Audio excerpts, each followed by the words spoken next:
host of the Gridiron.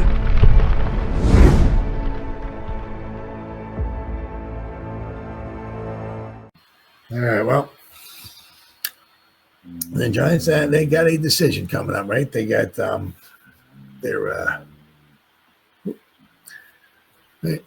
Kayvon's fifth-year option coming up, and Kayvon's kind of going back and forth with Des Bryant there, right? And old Kayvon said they can all burn. He doesn't like the Eagles, neither do I. They don't like the Cowboys, neither do I either.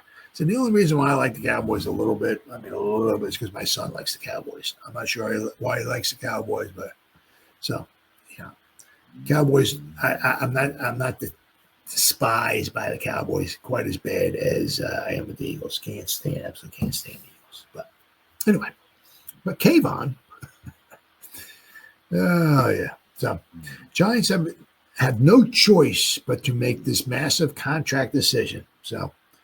Meaning, in other words, basically to pick up the Kayvon's fifth-year option. There are expected to be many changes to the Giants squad once the new league year hits this spring, even though the obvious one is at the quarterback position.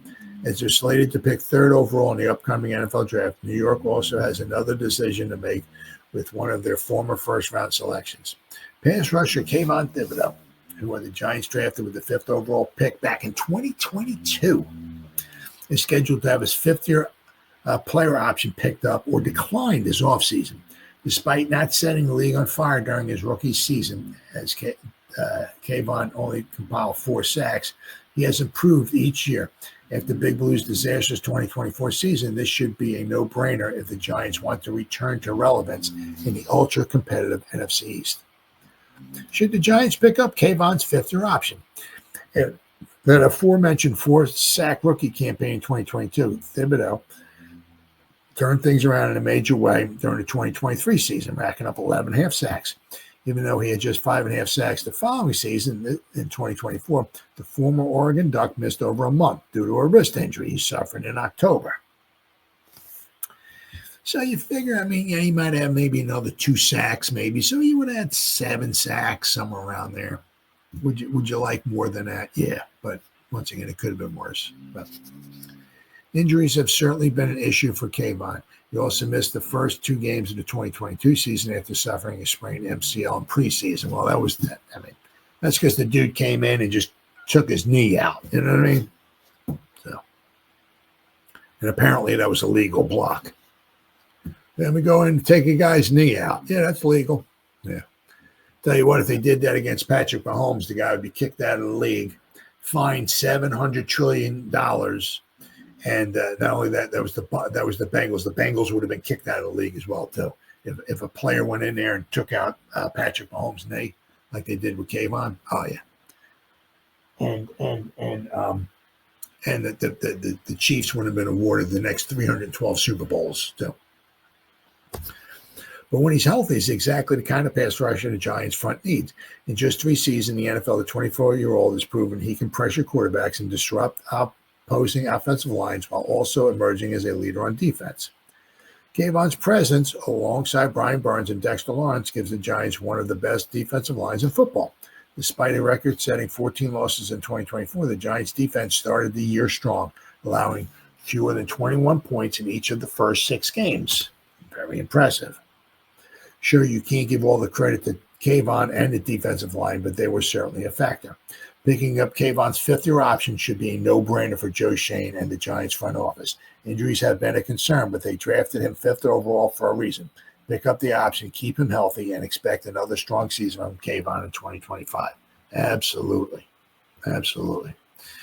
Now, Kayvon on the Cowboys in the NFC East, he said they can all burn. Gotta love that attitude.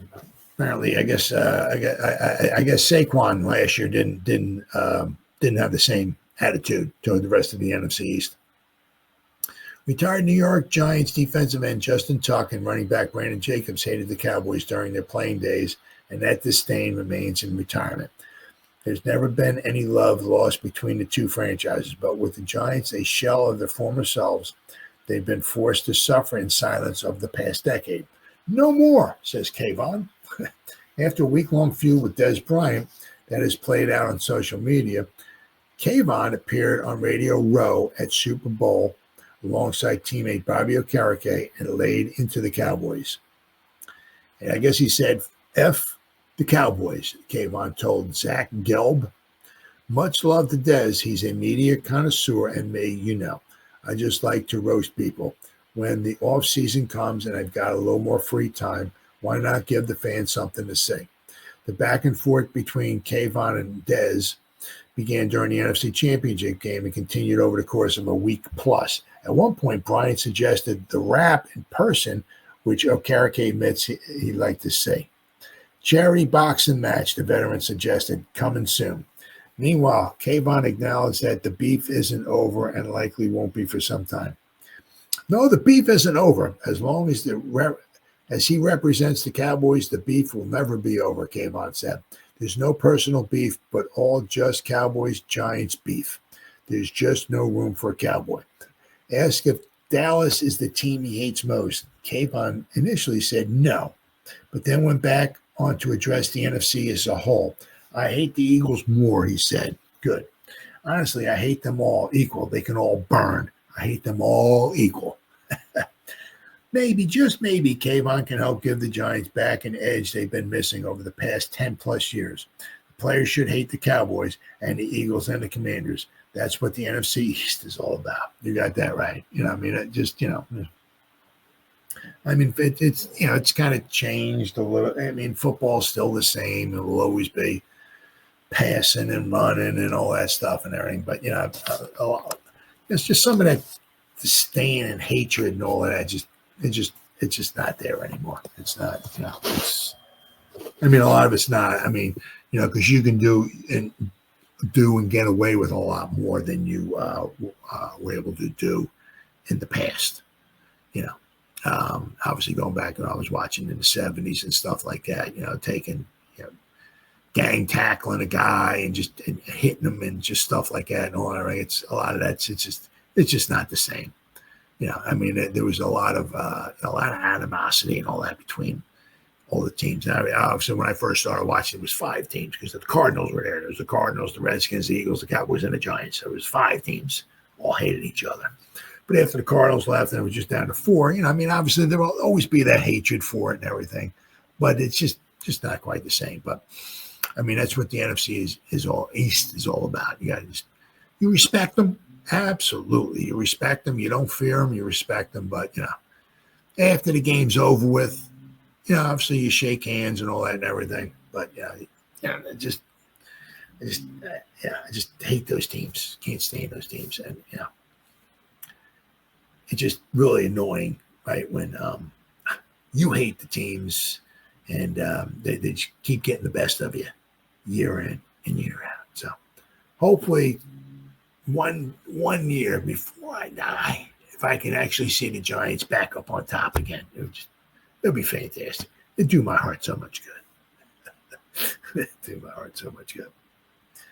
But, you know, to me, obviously, picking up the 5th-year option on Kayvon, that's a no-brainer. I mean, because, you get him obviously for the 5th year, and obviously, you know, if he's, I guess, like an outside linebacker, edge rusher, whatever it is, you'll be saving yourself a lot of money. You're picking up that 5th-year option. Now, obviously, somewhere along the line, you're going to want to keep him, hopefully, right? Give him a nice long contract, you know, extended 3 or 4 years or whatever, right? You know, so he's going to want 20 plus per year, I'm sure.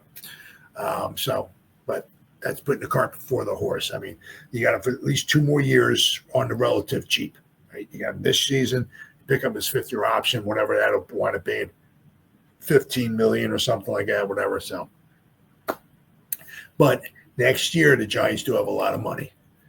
Yeah, they do have a lot of money. So.